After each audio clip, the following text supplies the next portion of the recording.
Fungus is some crazy shit.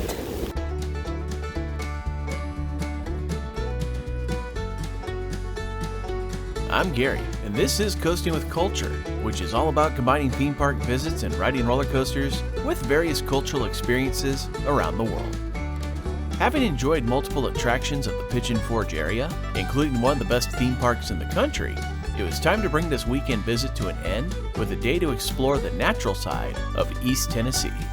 We'll go exploring part of the Great Smoky Mountain National Park before the time comes to return to the Pacific Northwest. If there's one thing I've known about Brittany since we met, she loves the outdoors.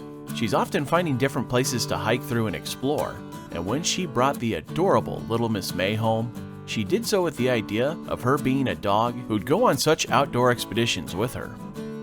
Many of their adventures together can be found on her Instagram page, which you can find a link to in this video's description. While I'd never claimed to love the outdoors nearly as much as she does, I certainly don't mind a hike or two while traveling to various places, so when proposing the idea of going to Tennessee instead of North Carolina, I knew she'd be all for a visit to the Smoky Mountain National Park, so I made sure to add it to our plan for our Tennessee visit. As we began our exploration, we originally stopped somewhere for the sake of heading toward Grotto Falls, but seemed to have gone in the wrong direction or to the wrong location as we never made it. There wasn't much worry though, because Brittany was just enjoying being in her element.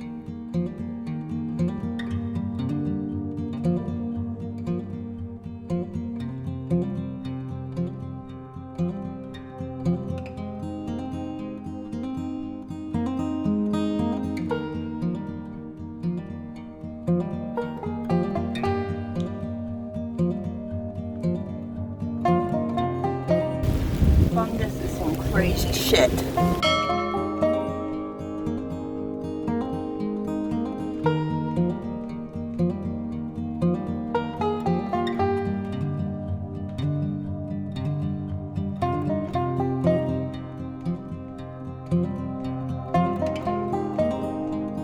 While we didn't find the falls as originally planned, we did discover a mountain farming location from the late 1800s. The farm belonged to Noah Ogle, where he grew corn and apples, within the large open spaces of the cabin that he and his family lived in. Compared to some of the resort cabins you'll find in the area today, it certainly was far more simplistic.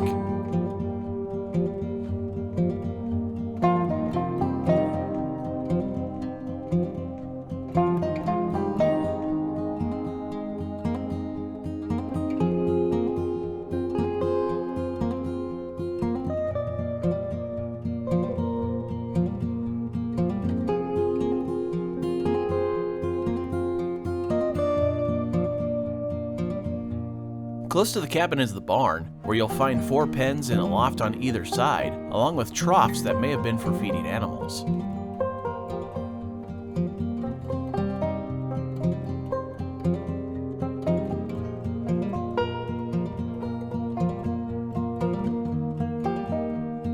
The sign near the cabin shares that there's a nature trail which begins and ends at the farm.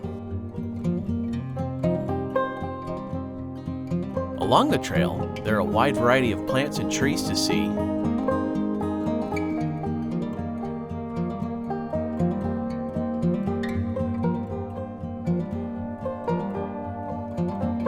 And additional structures from bridges that help you cross the creek.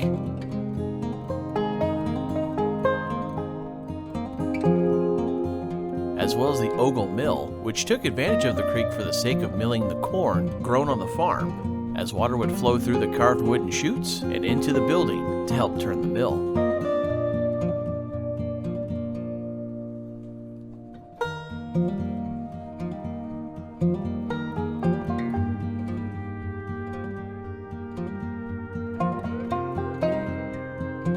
The creek itself also offers some incredibly beautiful sights to just stop and enjoy.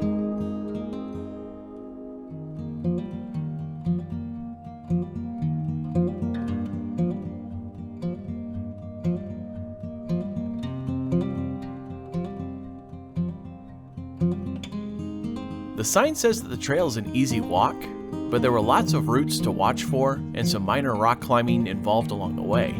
Definitely a case where you want to have a good pair of walking shoes or hiking boots on. After a few hours of enjoying a bit of nature, we were about to head back to Nashville where we'd stay for the night before our flight home, although we did have one more stop in the area before departing, as we visited the Gatlinburg location of Rowdy Bear to redeem our free rides earned from the laser gun coaster the day before. I've ridden their mountain coaster before, but it was fun to revisit and to give Brittany a chance to try it out as well.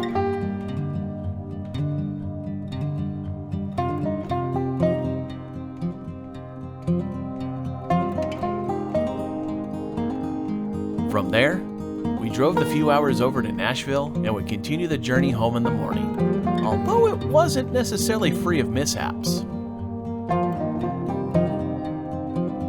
Had a bit of a dumb moment here because Brittany and I just got to the airport in Nashville. We dropped off the rental car, and now on the other side, reach into my pocket and realize I forgot the fob of the rental car. So I gotta see if I can go ahead back and drop it off real quick. While our flight to Tennessee involved a connection, we lucked out in getting a direct flight for our return home.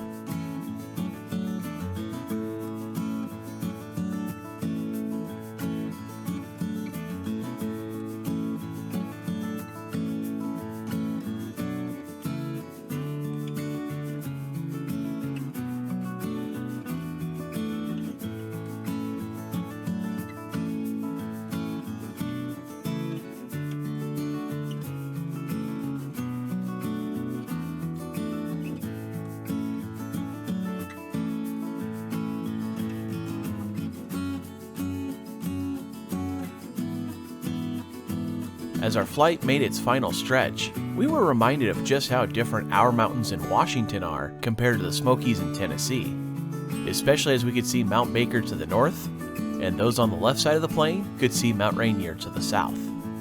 It's always great to be welcomed home by the Cascades just before landing.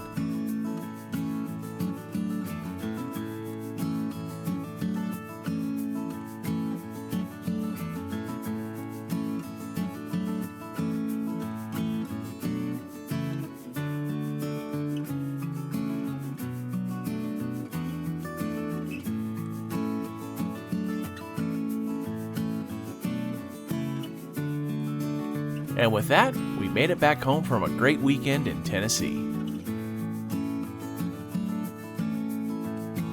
I'd like to thank Brittany for joining me on this fun adventure and gladly welcome her to come along for future travels.